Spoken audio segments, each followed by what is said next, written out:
Өрмекші мен бақаның достығы табиғаттағы ең таңғажайып құбылыстардың бірі. Бұл кейіпкерлердің бірі ұзындығы 10 сантиметрге жететін жыртқыш бүйі, ал екіншісі небәрі 4-5 сантиметр болатын тарауыз бақа. Табиғатынан жыртқыш болып келетін бүйі ұсақ бақаларды жеу керек еді. Бірақ бұл жерде керісінше бүйі өз інінде кішкентай бақаны үй жануарындай асырайды.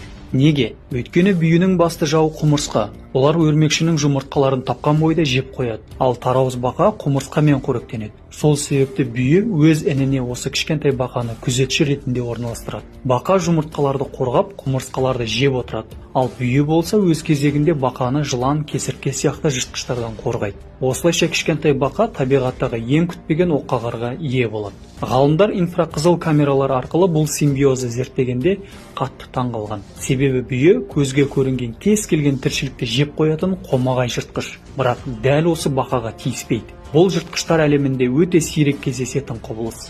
Табиғатынан бір-біріне дұшпан болатын екі тіршілік иесі ортақ мүдде үшін, атап айтқанда ұрпақтың амандығы мен жеке бас қауіпсіздігі үшін одақ құрады. Бұл табиғаттың адамдарға беретін сабағы. Ортақ мақсат болса, тіпті дұшпандар да бір-біріне серік бола алады. Табиғатты мұқият бақыласақ, даналықтың ізін көреміз.